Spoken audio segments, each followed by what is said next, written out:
あの日から人生の見え方、世界の見え方も考え方もひっくり返ってしまった。わかる人にはわかるよな。いるんだ。今日は怖い話をたくさんするよ。すでに怖いんですけど。怖いの。怖いよ。まずは実体験だ。当たり前だが一度も世に出ていない。今から初めて話すぞ。自身の体験や体験者本人から直接聞いた怖い話から始めるぞ。今までずっと怖さがじわり続けた話だ。実際に体験したことは鮮明に覚えていることが多いから、さらに詳細を知りたい箇所や質問があったらコメントしてね。可能な限り答えるよ。次に心霊関係の雑学、最後は身の回りにある怖さや隠された怖さなど、普通に怖いよなっていう雑学を話すよ。準備はいいかい？どうぞ。ちょっと待って。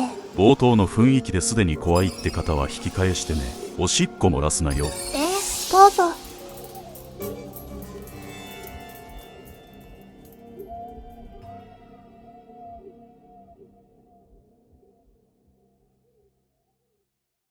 この話は仕事の帰り道におじさんがしてくれた話だ。少し残業になって夜になって暗くなった仕事の帰り道の話だ。H さんは普段は本当に物静かな人で、笑顔が素敵で、一緒にいて全くストレスを感じないおじさんだった。そのおじさんと二人きりの車内で森の中を走っていた。細かい記憶も感じたこともできるだけここに話す。H さんの運転する車内で H さんは少しだけ普段より大きな声で前方を見たまま突然話し始めた。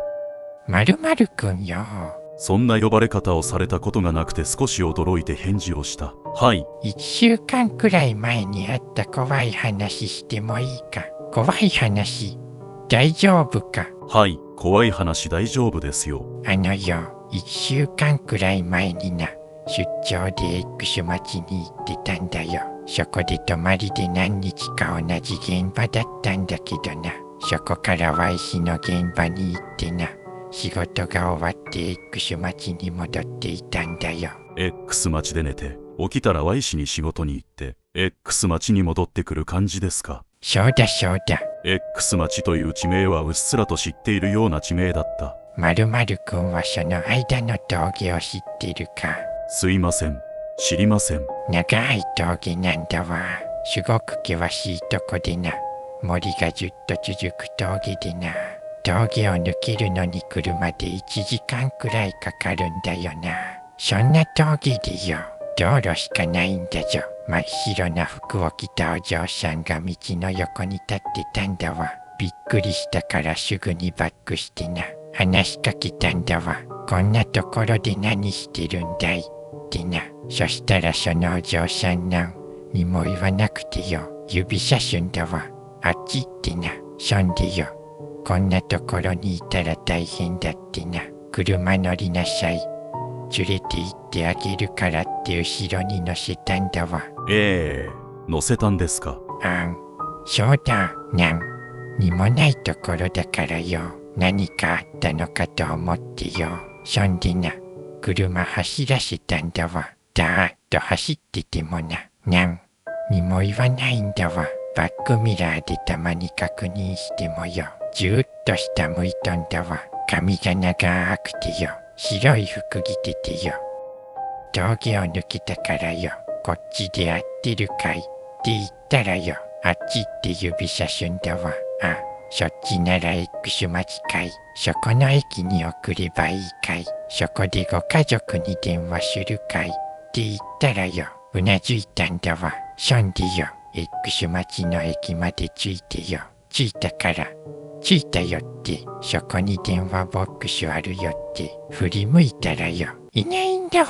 びっくりしてよ。驚いた。心臓止まるかと思ってよ。そんでよ、不思議に思ってよ、後ろのドア開けて確認したらよ、シートがべっちゃべちゃだったんだよ。お嬢さんがいたところが水でべっちょべちょでよ。はぁって思ってよ。ほんとべっちゃべちゃでよ。拭くのが大変だったんだわ。その後いろいろと H さんに質問した。幽霊だったんですかと聞いたら、そうとしか考えられんよな。絶対にいたんだぞ。車に乗せたんだぞ。着いたらいなくなってるんだから、あれにはびっくりしたよな。どんな顔してたんですか？と聞いたら、綺麗な人でよ。髪が長くてずっと下を向いてるからよくわからなかったけどな。綺麗な人ってことはわかったな。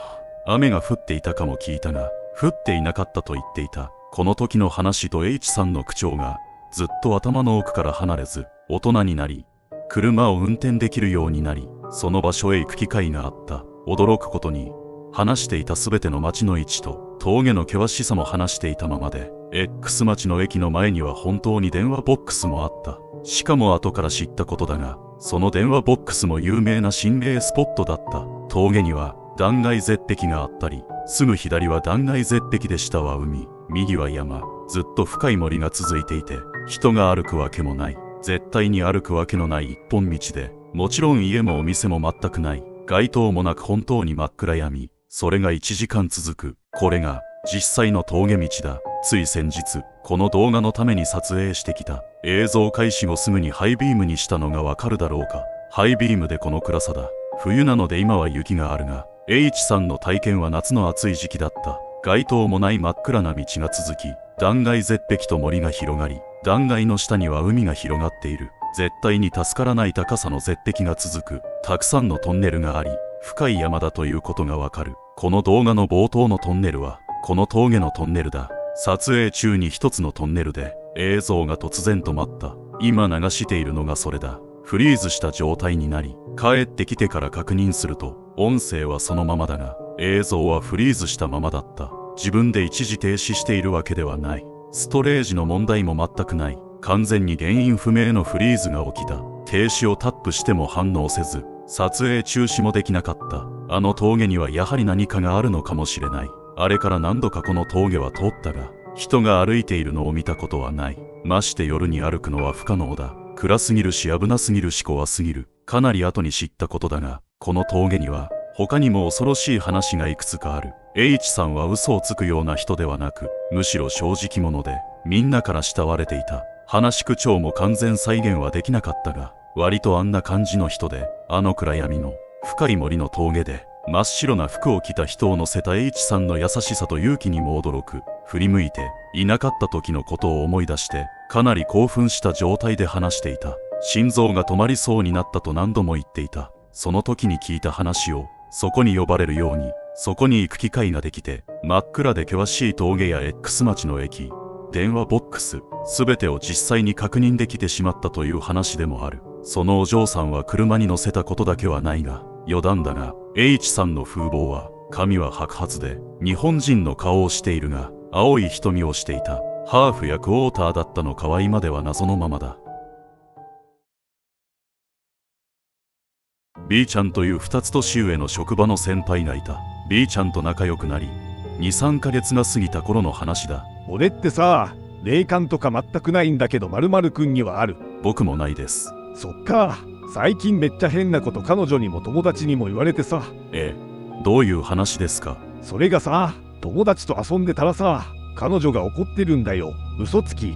でさ、友達を家に呼んで遊んでたらさ、彼女が来てね、ドアを開けたら怒って帰ったんだよ。そんでね、今度はさ、家で一人でいた時にさ、友達が来てね、窓から、おお、勝手に入ってきていいぞってさ、言ってさ、友達部屋に入ってきたんだけどさ、そしたら友達が、彼女はって言うんだよ。お前さっき彼女いただろうって友達がなんか部屋を探してるからさ、いや、いないよ、一人だってって言ったらさ、何言ってんのお前。さっき下からお前の部屋見た時彼女いたぞ。赤い服着ててさ、お前の横に彼女いただろって言うんだよ。そんでね、その後彼女が来た時にさ、聞いたんだよ。この前なんで怒ってたの？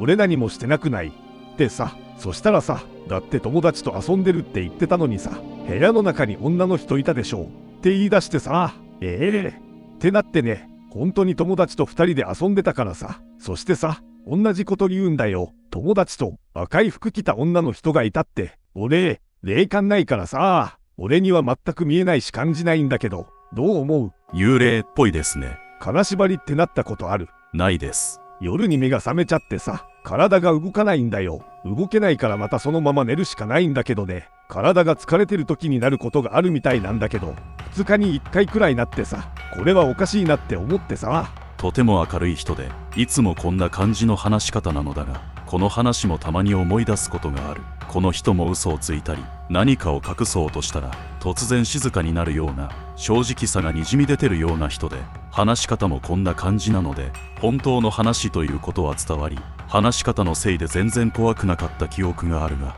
実際はすごく強い霊だったのではないだろうか。赤い服の女の子の霊が現れる場所では失踪事件が多いことでも知られている。しかもその後にも何度もその赤い服の女性がいることを教えてくる人がいたという話も続いた。住んでいる部屋の大家さんにも言われたと言っていた。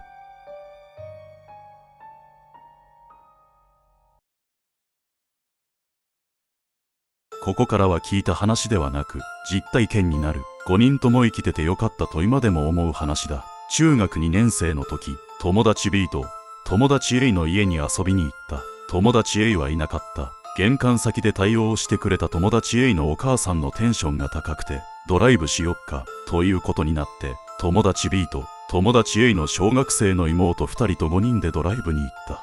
少しだけ遠出してワイワイと笑いながらドライブしていた。山道を走っている時だった。300メートル先が T 字路になっていて、ガードレールがあって、その先は崖になっている。そんな道で突然ブレーキが効かなくなった。友達 A のお母さんは何これ何これとパニックになった。お母さんの様子のおかしさと車の猛スピードの状態にみんなもパニックになった。ガードレールに突っ込むことを覚悟した時に、友達 A のお母さんは大きな声でやめなさいと叫んだ。するとすぐにブレーキがかかり、ガードレールギリギリのところで停車した。その後お母さんは例の仕業ねと言っていた。自分には霊の存在も見えず、音も何もしなかったが、ブレーキがスカスカになっていたことは目撃した。ああ、危なかった。すごい強い霊だった。とお母さんは言っていた。自分は助手席にいたので、お母さんが頑張って何度もブレーキを踏んでいることは分かった。危なかった。危なかった。と何度も言っていた。あれは何だったのか、今も謎のままだが、山での事故はそういう事故もあるのかもしれないと、その時からずっと思っている。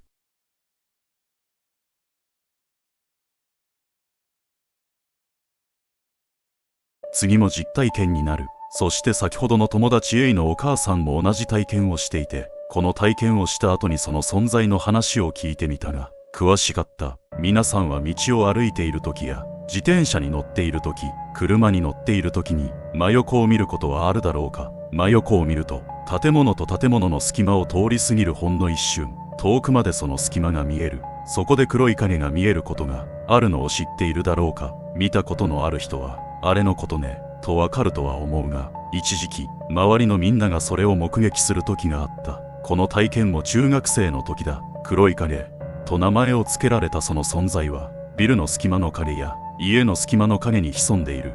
影だ。人の形をしている。自分が見たことのある影は一回だけで、一つの黒い人の影だったが、その名前の通り全身真っ黒な人の影だった。集団の影も見えるという話も聞いた。友達 A のお母さんにその話をした時に、ああ、あの影ね、たくさんいてしょっちゅう見るわよ。かなり昔からあれはいるわよ。と教えてくれた。友達 A も霊感のあるタイプで、お母さんの霊感を継いでいる。霊感というものを自覚していて、結構いるよと話していた。あの黒い人影は一体何なのか。大人になり色々と調べたことがある。おそらくシャドウピープルという都市伝説の存在と近い存在だと思った。一つ言えることは、誰もその存在から何かの被害を受けたことはない。ただ、周りの友達のほぼみんなが目撃したという事実が残った。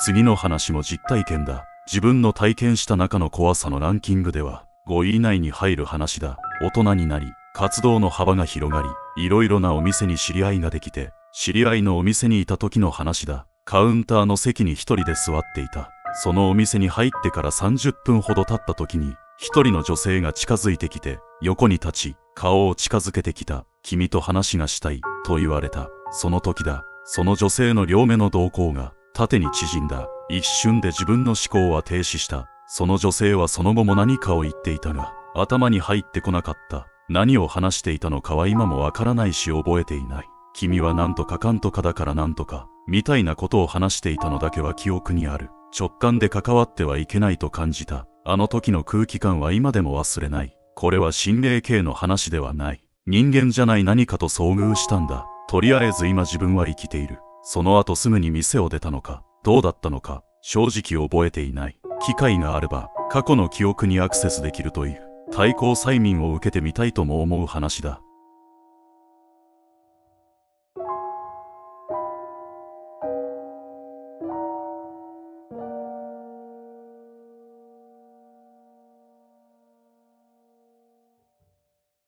これは本当に助かってよかったと思う話だ。かなり幼かったが、はっきり覚えている。小学1年生の時、ランドセルを背負っていた。家から出てすぐの交差点には信号がなく、横断歩道だけがあった。下を向いて歩いてたんだ。アリや小石を見る癖が小さな子供にはある。気づいた時には目の前ですごいスピードの車が通り過ぎ、背中のランドセルには他の車が触れたんだ。どういう状況だったか伝わっただろうか。左から来る車と右から来る車に挟まる位置で、目の前の左から来た車に気づいて前を向いたんだ。車はちょうど車同士がすれ違う瞬間で、右から来た車はランドセルをかすめたんだ。生きててよかった。あとほんの少しでもタイミングが違えばどうなっていたかわからない。すごい風圧を感じたことを覚えている。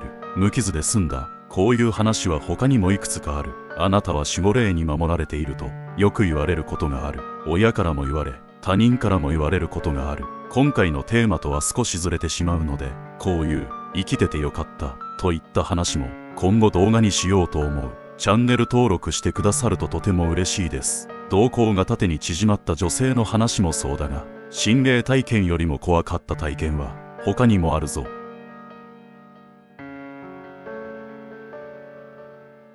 夜中の1時頃、暇な男2人が、暇だな。とりあえず合流するか。そうやって暇を感じてる男同士は何のあてもなく、夜中に合流することがある。その日もその流れで、とりあえず車を走らせ、喉が渇いたらコンビニに行き、プラプラとくだらない話をして、こんな時間から何をするのかを考えてるような、考えていないような、そのまま朝が来そうな、飽きて解散しそうな、そんなドライブをしていた。そして謎に星でも見ようと何の意味もなく思い、暗い方へと車を走らせていた。かなり田舎の方まで進み、街灯が減ってきた。なんかこの辺怖いな。二人はその時にすでに何かを察知していた。盆地のような地形の結構な下り坂を降りてからの暗さのせいか、何か怖さを感じていた。こっちもいいよ。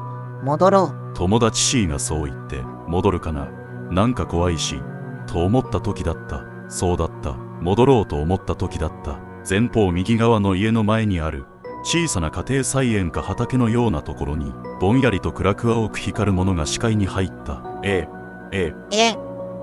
とそのまま目を離すことができず、近づいてしまった。帽子をかぶっていて、日本兵のような服を着ている霊が立っていた。ものすごく怖い顔をしていて、こっちを見ていた。友達 C も完全に同じものを見ていて、すぐ横を通った時に、引き返せと言っていた。自分はもう遅い。今真横にいるからこのまままっすぐ進んだ方がいいと思い、スーッとそのまま進んだ。見ちゃった。二人は同じことを言った。その後見たものを二人で照らし合わせた。やはり友達 C も日本兵と言っていた。顔が本当に怖くて忘れられない。友達 C もあの怖い顔。怒ってた。なんで怒ってんだよ。とかなりビビって興奮していた。この道をまっすぐ進めば大きな通りに出ることは知っていたので、そのまま大きな通りまで進んだ。とうとう霊を見てしまった。唐突に人生の中で半信半疑だった。霊という存在を信じるしかなくなった。もちろんだが、この流れでわかるように、この二人に霊感はない。全く霊感の自覚はない。そしてその次の日、不思議は続いた。昨夜の霊が怖く、何かあそこに近づいてはいけない雰囲気も感じ取ったので、今夜はフラフラせず、友達の車の中で軽く昨日のことを話していた。今回は同時には気づかなかった。友達 C が突然、UFO だ。と言い、前を見ると、正面にオレンジ色の UFO が空に静止状態でいた。横に2つストライプが入ってる球体だった。ボワーと静止していた。こっちを見ているような気がした。その後にありえない動き方をして、Z のような動きの後に真上に高速で消えた。姿を消した。霊も UFO も2人で見た。お互いがお互いの証言者になるようなシチュエーションで、どちらの存在も信じるしかなくなった。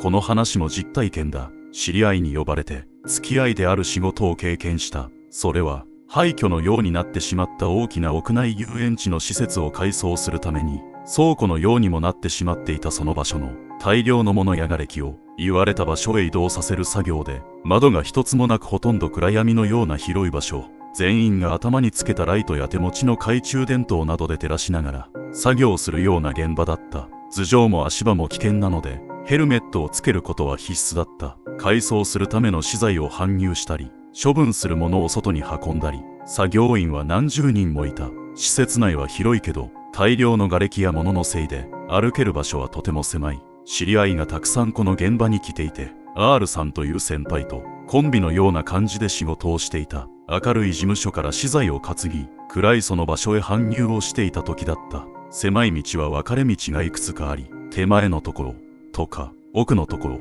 とか大雑把に運ぶ場所は呼ばれていた。同じものがたくさんあるから様子を見ておいてきてくれというような作業だった。暗い施設内の端や真ん中あたりは光が届かず特に暗かった。かなり端の方の場所へ R さんと2人で資材を搬入している時だった。橋の置き場へ着くと突然線香の匂いがした。線香の匂いがしますね。ああ、するな、いるかもな。その直後懐中電灯で照らしても真っ暗な場所からそれは飛んできた。トントントントン、コロコロコロ。自分のところに野球ボールがバウンドして転がってきた。とっさに拾ってしまった。丸々に遊んでって言ってるな。今までに経験したことに比べるとそこまで怖くなかったが複雑な気持ちになった。そこの遊園地では小さな子供が機械のトラブルで帰らぬ人となっていたことはそこの地元では有名な話で、その時の子供だったのかなと思った。ボールを最初にバウンドした音がした方向へ投げて返した。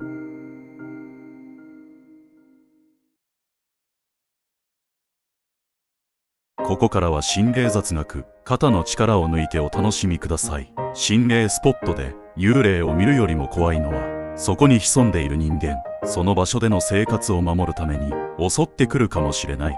心霊スポットで幽霊よりも潜んでいる人間よりも怖いのはクマ。襲われたら勝ち目なしだぞ。心霊スポットで幽霊よりも潜んでいる人間よりもクマよりも怖いのは罠。クマにいきなり襲われるのも怖いが、クマは吠えたり獣臭がするぞ。木に縄張りを示す目印もあるぞ。クマが近くにいたらこっちもわかるんだ。でも人間が仕掛けた罠はわからないぞ。廃墟の中なら割れたガラスや釘などの金属も危ないぞ。心霊スポットに行き、場所やお化けよりも怖いのは3人で行って2人は手をつなぎ、自分は1人の時の心の状態。霊感のある女性には美人が多い。怖い絵を描く女性にも美人が多い。私はもうお嫁に行けませんという言葉を検索してはいけない。幽霊の姿よりも怖いものを見ることになるぞ。知っている人は一人残らずトラウマになっているはずだ。もう一度言うぞ。本当に怖いものに強い人しか見ない方がいいぞ。瓦の石は持ち帰ってはいけない。理由は誰かのお墓だった可能性がある。現代以外の時代でも石はお墓に使われていたことが多いんだ。たたりを家に持ち込まないようにしようね。石が好きな方や水槽に入れる石を探している方は忘れないようにしてほしい。海や山や川の石を持ち帰る行為自体が非常に曖昧な法律なので、その点も気をつけよう。もしもどうしても欲しいのなら土地の所有者の許可を得てから持ち帰るのが最善だぞ。夜に山奥の心霊スポットで車の鍵をなくすと朝まで突然のサバイバルが開始される。まずは喧嘩をやめるんだ。静かにして周りの音をよく聞くんだ。山奥の暗闇で逃げ込むところがなくなるのはかなり怖いぞ。スマホがあったら助けを呼べるが、場所によっては電波がない。野生動物と不審者に気をつけるんだ。低体温症に気をつけて冷静になってまずは火起こしだ。野生動物にも不審者にも君たちの存在がバレるけどな。危ない場所のすぐ近くの危ない場所はやはり危ない。先ほどの実体験の交差点ではその交差点の角の家に2回も車が突っ込んだんだ。同じ家にすごい音がしたので外に出て見に行った。血だらけになった男の人、その時に初めて見た。頭から血を大量に流していた。車のフロントガラスが割れていて血がついていた。幸い2回の事故ともに命は無事だった。その交差点にはその後信号機が設置された。その家の向かい側には中途半端なバリケードで守られた広い空き地があった。その空き地は取り壊した家の残骸なのか、廃材置き場として使われていたのか。今ではその空き地の敷地には6軒ほどの一軒家が建てられているのでもうわからない。バリケードはところどころついていなかったりするので簡単に中に入ることができて子供たちの遊び場になっていた。バリケードがあるので最初からいろいろなものがある秘密基地のような場所だった。親たちからは危ないからあそこに入ったらダメだよとみんないつも言われていた。近所には同世代の男友達がたくさんいたので探検しようという感じで週に 1,2 回は暇つぶしに行くような感じだった。中学生や高校生も来るので人気の空き地だった。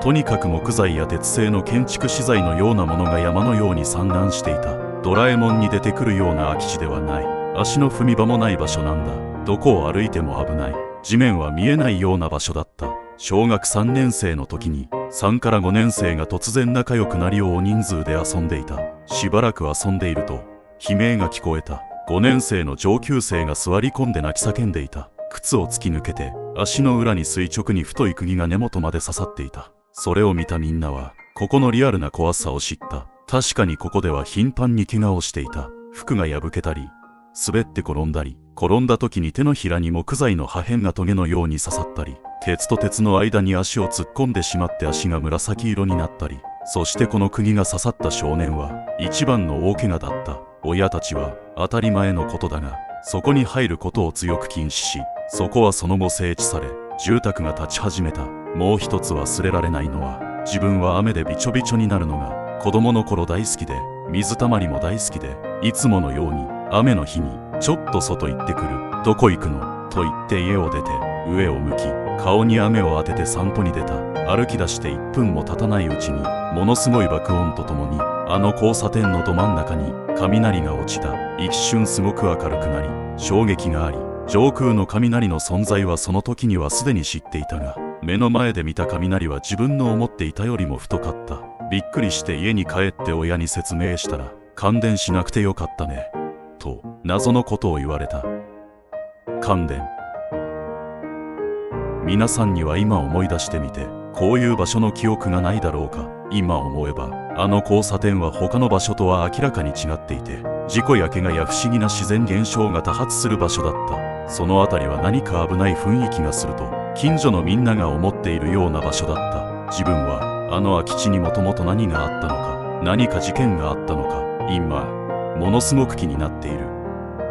廃墟になった心霊スポットに行き、怪我やそこに潜んでいる人間も怖いが、本当に怖いのはそこで遺体を見つけてしまった時だ。視覚的にもトラウマになると思うが、君は警察に通報しなくてはならない。君は発見者となるが容疑者としても疑われるだろう。そもそも建造物侵入の罪として罰せられるだろうな。何かを壊してしまったりしていたなら器物破損の罪としても罰せられる。通報しなければいいとは思ってはいけないぞ。君がその場で通報しないでいて他の人が見つけて通報した時には君は容疑者の一人として捜査されるだろう。君はその現場に自分の位置情報や DNA を残さないでいられるかい。日本では年間に過去10年間ほぼ横ばいで毎年8万人前後の行方不明者の届け出が受理されている。そのうちの80から 90% くらいは所在確認され見つかるが、3から 5% くらいは遺体で発見されるんだ。この数値は日本人が思う日本の平和さの認識とギャップがあるぞ。8万人のうちの 5% というのは4000人ということだ。全てをニュースにしていたら毎日平均10件のニュースになってしまう。子供から目を離すと誘拐される確率が現実的に日本にはあるんだ。日本は平和な国だがサイコパスが潜んでいることは確実だよな。ちなみにアメリカは日本の比較にならないぞ。1日に2000人の子供が行方不明になっているという統計もあるからな。心霊スポットは普段人が来ないような場所だ。いろいろな危険があるから行くのが好きな人は気をつけるんだぞ。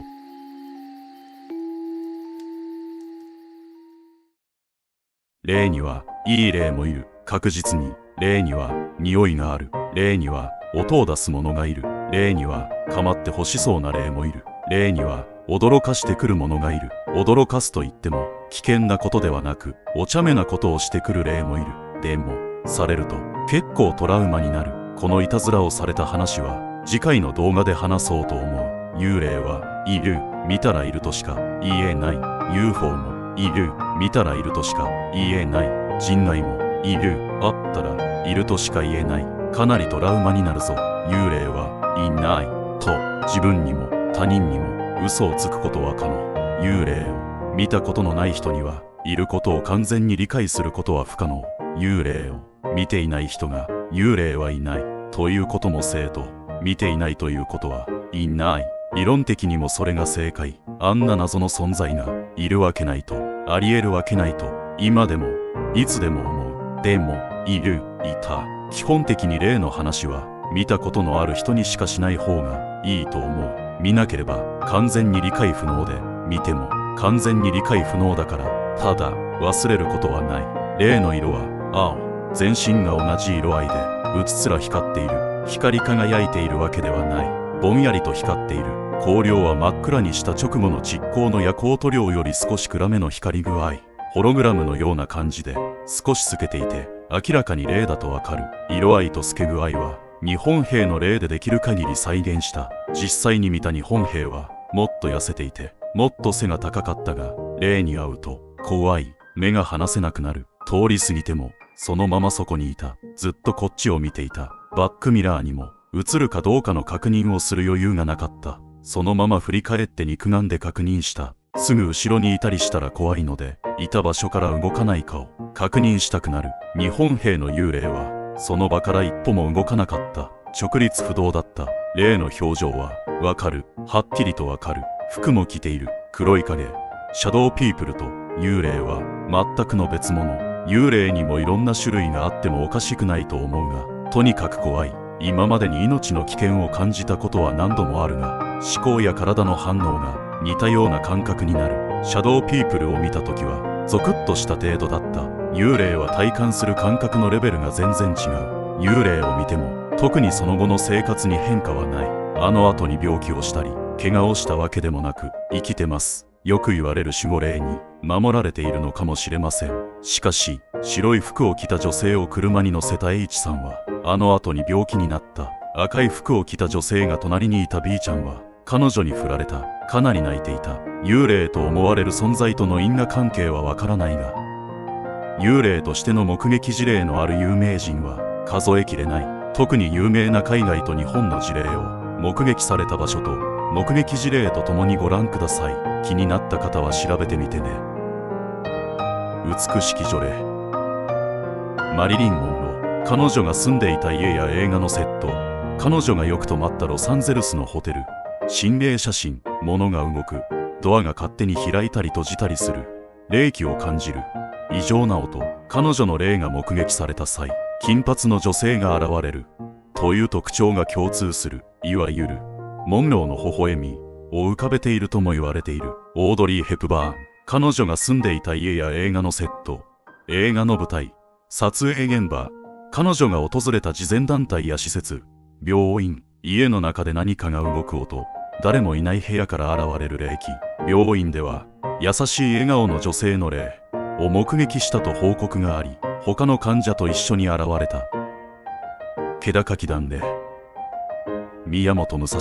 吉岡の山中、山口県調布、小田原の道場、木刀や道場に関係する場所、書院、心霊写真。彼の霊が自ら書物を開く。筆跡や文字が突然動く。修行中のように木刀を振るっている姿の目撃報告がある。織田信長、本能寺、安土城、名古屋城。信長が建立したとされる寺院や神社、信長の像がある場所。夜に感じる不気味な気配、突然の霊気。周囲の人々に無言で接近。秀吉と共に現れる。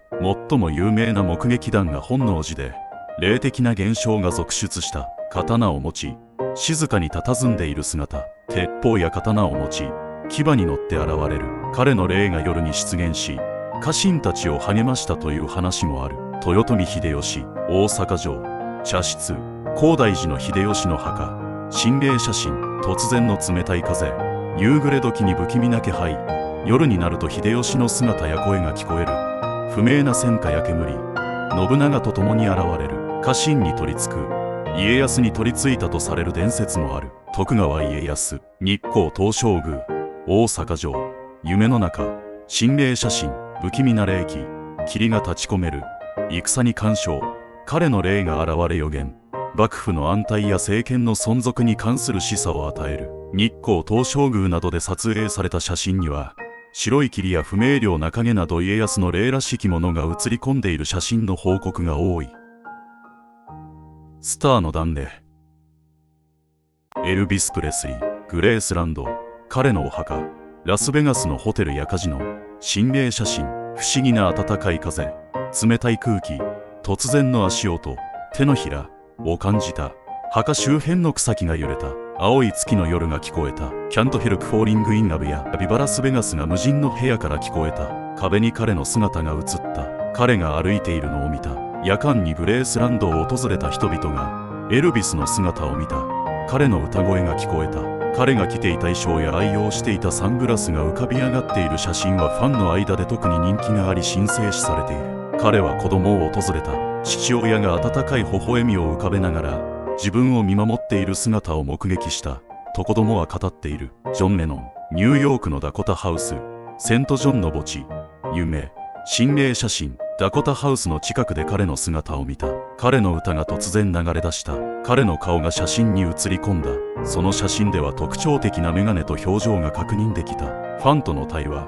彼はファンの悩みを聞いてくれた。彼の霊が予知的な夢に現れた。ポール・マッカートニーやジョージ・ハリスンは何度かジョンの霊的な存在を感じた。カート・コバーン、ワシントン州シアトルの自宅周辺、彼のお墓、心霊写真、叫ぶ声が聞こえた。彼の霊がフラッシュのような光として現れた。カートの好きだった曲が突然流れ始めた。彼が愛用していたギターが自然に鳴り響く。曲に新たなインスピレーションを与えてくれたという証言。彼の誕生日に彼の霊が現れる。現れるとその場所が一時的に暖かくなる。彼のシルエットや顔が映り込んだ写真。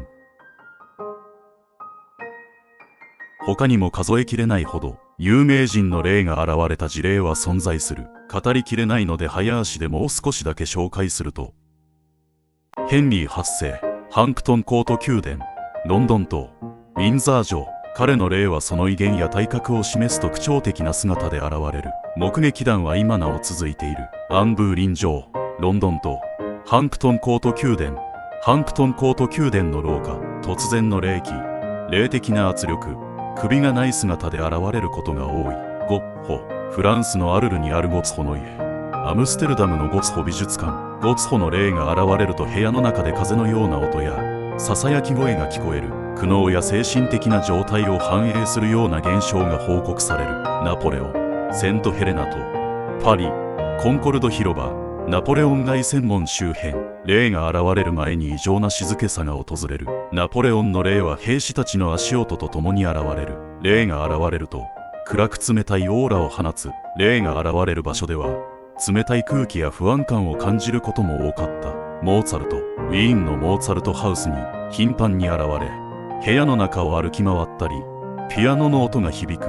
楽譜をめくる音が突然聞こえる。不思議な温かさと静けさを伴う。ベートーベン、ウィーンの彼の家周辺や音楽を愛した場所。激しいピアノの音が聞こえる。交響曲のメロディーが聞こえる。非常に鮮明な音で、墓地でのベートーベンの霊の目撃も報告されている。ショパン、パリのオペラ座や彼が住んでいたアパートメント付近。深夜にピアノの音が部屋の中で聞こえる。彼の墓地で夜間に音楽が流れる。ピアノの旋律が聞こえるという現象が報告されている。オスカー・ワイルド、ブルース・リー、ビリー・ザ・キッド、マイケル・ジャクソン、チャールズ・ディケンズ、リンカーン、ウィンストン・チャーチル、坂本龍馬、伊藤博文、源義経、藤恵子、横山やすし、x ジャパンの秀、三浦春馬などが挙げられるが、これはほんの一部だ。気になる有名人がいたら調べてみてほしい。人間というのは不思議なものだ。ここに挙げただけでもこれだけの霊の目撃談があるにもかかわらず、自分が実際に体験しないと完全には絶対に信じることはできない。体験したところで信じられない。忘れようとする。もしくは日々の生活に追われ知らぬ間に忘れていく。学校の教科書の内容には何の疑問もなくあっさりと大人になってまで信じてしまうのに、進化論ってなんだろうね、縄文時代ってなんだろうね、どうしてそんな大昔の土器がたった40センチ地面を掘っただけで出てくるのだろう。世界中どこの遺跡もほとんどがお墓らしいけどおかしな話だよな。有名なギザのピラミッドではミイラは見つかっていない。ではあの大規模な建築物は何なんだろうな。日本の古墳は調査禁止。古墳のお墓というのなら誰のお墓なんだろうな。現在で10万基前後現存してる古墳が全てお墓というのなら偉い人がものすごい数いたんだ。現在のコンビニの数の約3倍もいたんだよね。すごい矛盾だよな。これって普通に矛盾だよな。1年に1人ずつ最高権力者が変わっても10万年は必要だ。少なく見積もっても10万基なんだ。16万基あるというのが定説だぞ。都市開発で埋めたり本当にお墓ならばとんでもないことをしていると思うよ。情報操作って怖いよな。幽霊よりも怖いと思うよ。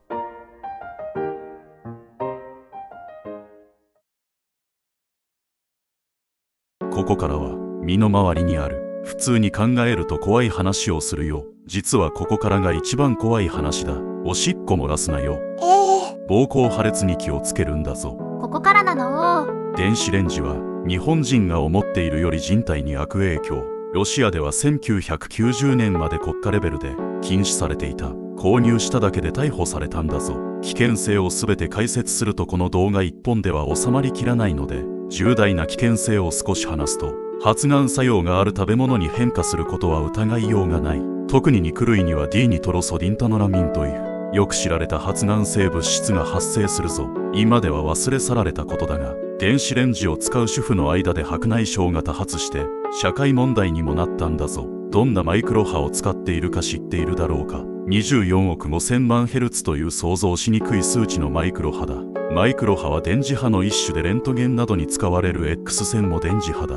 電磁波を被爆し続けるとがんや白血病になるぞ。こんな恐ろしいものが各家庭に1台はある世の中だ。病院が儲かるよな。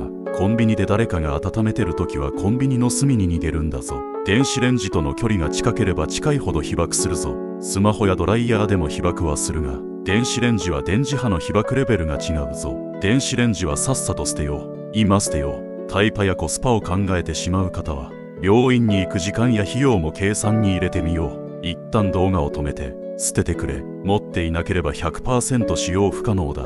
99% の人が捨てないことは知っているが、せめてチンして食べてねって。子供に作り置きを用意して子供にチンさせることはやめてくれよな。便利さに見合う健康被害とは思えない。レントゲンや MRI を取るときに医師は電子レンジを今月は何回使いましたかなんて聞かないだろ。マイクロ波でも被爆するし X 線でも被爆するのにおかしい話だよな。病院が儲かるよな。お母さんに教えてくる。ああ、今すぐ教えておいで。私も。電気ケトルの大半は内部が溶けて水と混ざる。これも今では便利すぎて一家に一台はあるよな。初めて使った時はいたお湯が臭いと思わなかっただろうか。プラスチック製の電気ケトルでお湯を沸かすと最大3000万のマイクロプラスチックが溶けて放出されるぞ。要するに海のゴミを溶かして固めて化学変化した地球上に存在しないものを水にもう一度溶かして飲むことになるんだ。海洋プラスチックから大体のプラスチックは作られてるぞ。基本的に毎日使っていませんか。消化できないものを体に蓄積することになる。体にいいわけないよな。今すぐにガラスでできた電気ケトルの存在を調べてみてくれ。すでにお手頃価格のものもあるぞ。ガラスが二重構造のものがおすすめだ。間違って手が触れてしまっても熱くないぞ。実はこの話を知っている人たちの間ではすでにバズっている商品だ。本当にあの匂いがしないぞ。しかし不純物の絶対量は減らせると思うが、注ぎ口がプラスチックになってるものばかりだからその辺も注意だぞ。やはり熱を水に伝える部分はステンレスのものしかほとんどないので、そこも健康には良くないのは確実だ。変質したり錆びるからな。より健康的な構造の新しい電気ケトルが発売されたら、定期的に買い替えることが賢い選択だ。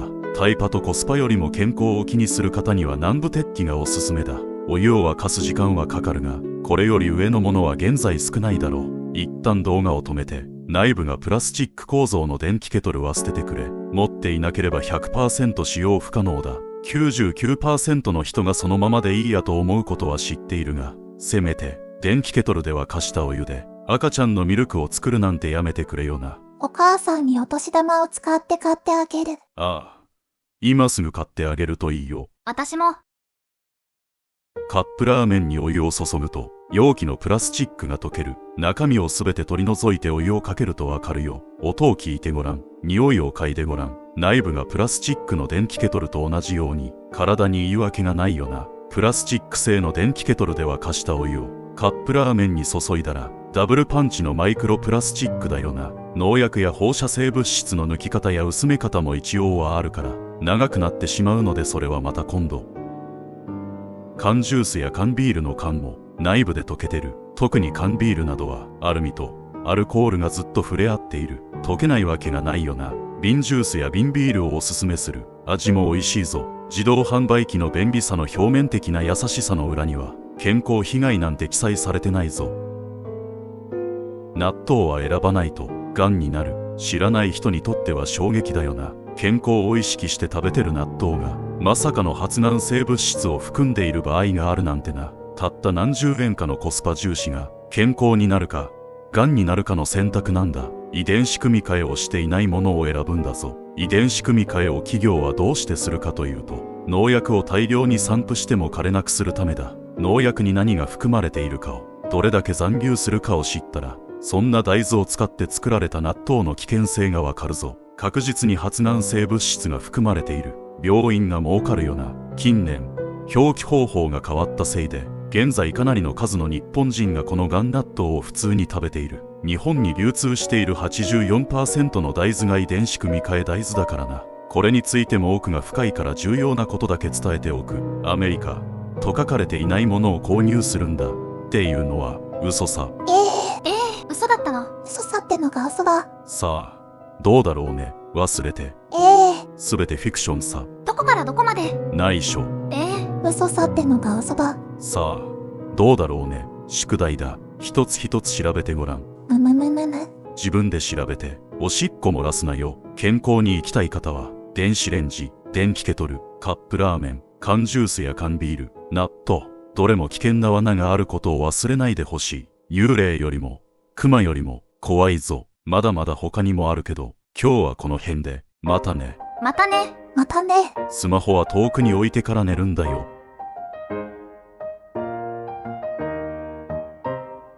ご視聴ありがとうございました。チャンネル登録してくださるととっても嬉しいです。高評価、コメントもよろしくお願いします。